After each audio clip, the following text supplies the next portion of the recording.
With traditional Celtic music, you have instruments like whistles and flutes, you've got bagpipes, Uilleann pipes, you have stringed instruments like mandolins and also hammered dulcimer. It has a very large range. So there are moments that seem very traditional and folksy, and then there's big epic moments that sound like, you know, a Hollywood film, and a lot of places in between that.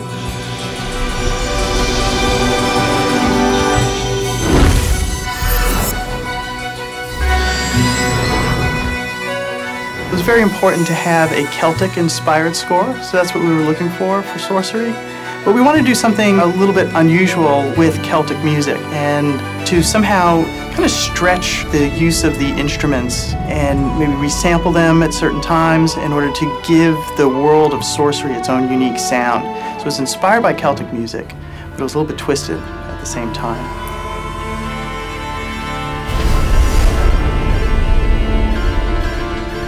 We have drums, we have flutes, we have something that feels kind of medieval. But at the same time, we didn't want to be limited to that. We didn't want it to feel like we were at a Ren Fest. And so when we spoke to the composer, we said, you have the license to bring in other sounds, to create a wider sound palette. And this wound up being essential to creating this feeling of magical strangeness of the world. Mark is an absolutely brilliant composer. He just seemed to be the perfect fit for Sorcery because not only does he have just sort of a great command over melody and a great command over the orchestra, but he also has a very unique collection of exotic and unusual instruments. And these are sounds that Mark incorporated into the score in just a really, really brilliant way. Mark Mancina, he got it right basically right off the bat. It was a real joy to work on this game because it all just came out naturally. He's an amazing composer. I think the biggest challenge with game audio is that everything needs a sound, but there's so much that's happening that eventually there's too many sounds for the brain to even process. So you have to choose what you want the listener to hear at any given moment. And on Sorcery, it was definitely spell casting, you had environment sounds, you had the character sound effects, and then the music. With the endgame sound, a lot of what we were looking for is to give the player clear cues as to what he should be experiencing at a given moment. And so we made a big distinction between exploration music and between combat music. And it was designed so that even if you don't quite realize that you're in danger, all of a sudden you start to get the beginning sounds of combat music starting up, and you're like, oh no. You start looking around because you get this feeling of, oh, the music is letting me know that I'm in danger, even though I don't quite realize what the nature of the danger is.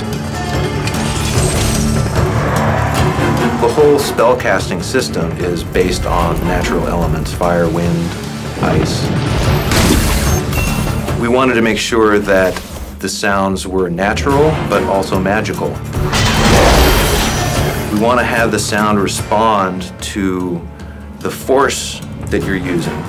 So if you really fling it, it's going to be a lot more powerful sounding than if you're just kind of waving it around. You feel it. It's not just something that you hear, it's something you feel in your chest when you fire it off. It's about the loudest the game gets is when you have a fire tornado and you're shooting arcane bolts into it. There's a level of destruction that is unmatched throughout any other part of the game, and it's really fun.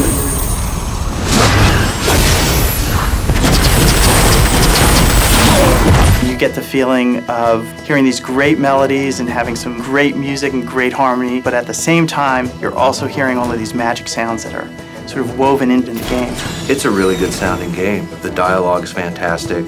You are seriously suggesting I drink something I found lying around in a tomb? Come on, where's your sense of adventure? The music is great. The spells sound great.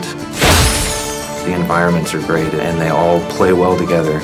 I'm really proud of how Sorcery has come out.